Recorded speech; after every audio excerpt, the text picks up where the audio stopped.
ভগবান বামন রূপ পরিগ্রহ করে বলি মহারাজের রাজসভায় এসেছেন।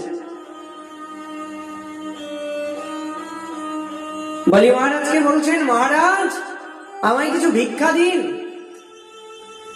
বলি মহারাজ ছুটে এসেছেন, ছুটে এসে বলছেন, বিপ্রবর আসুন আসুন, বসুন, আসন গ্রহণ করুন, আপনার কি চাই বলুন, আপনি যা চাইবেন আমি আপনাকে তাই দেব।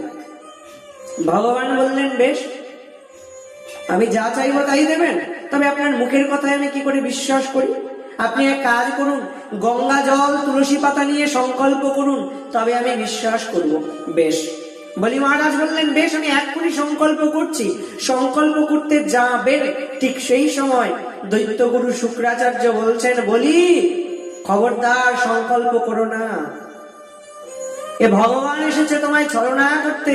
তুমি যদি সংকল্প করো কখনো জিততে পারবে না, তুমি তো হেরে যাবে, তাই খবরদার সংকল্প করো না।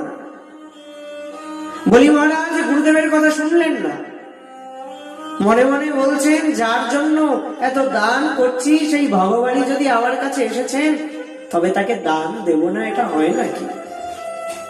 সংকল্প করতে গেলেন। দৈত্যগুরু শুক্রাচার্য দেখলেন, আমি তো কিছুতেই শিষ্যকে বাঁচাতে পারলাম না, তাই একটা পোকা হয়ে কমণ্ডলুর মুখের মধ্যে গিয়ে আটকে গেলেন। বলি মহারাজ জল ঢালছেন, কিছুতেই জল পড়ছে না।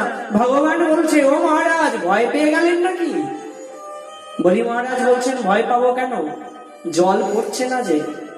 আরে জল পড়বে কি করে, মুখের মধ্যে নোংরা আটকে আছে যে, ওই কুশকাঠিটা দিয়ে খোঁচা দিন, দেখবেন নোংরা পরিষ্কার হয়ে যাবে। ভগবান কুশকাঠিটা দিয়ে খোঁচা দিলেন, আর শুক্রাচার্যের ডান চোখটা অন্ধ হয়ে গেল। ভগবান আমার ডান চোখটা অন্ধ করে দিলে। ভগবান বলছেন, কি করব বলো? তুমি ভক্ত আর আমার মাঝখানে বাধা হয়ে দাঁড়াতে চেয়েছো, যে ভক্তের আর আমার মাঝখানে যে বাধা হয়ে দাঁড়াতে চায় তার অমন করে অনিষ্ট হয়। বেশ।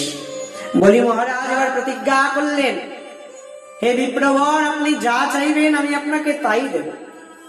ভগবান বললেন, আমি বেশি কিছু চাই না, আমায় ত্রিপদ ভূমি দাও। বলি মহারাজ হাসতে লাগলেন, ও ছোট্ট বালক, এতক্ষণ শুধু তোমার দেহটাই ছোট এটাই দেখছিলাম, এখন দেখলাম তোমার বুদ্ধিটাও বড় ছোট। আমার কাছে তুমি যা চাইতে তাই পেতে, আর তুমি কিনা সামান্য এই ত্রিপদ ভূমি চাইলে। ভগবান এবার কি করলেন জানো? ভগবান এবার বিরাট রূপ ধারণ করলেন। এক চরণ দ্বারা স্বর্গলোক, আরেক চরণ দ্বারা মর্তলোক অধিকার করলেন।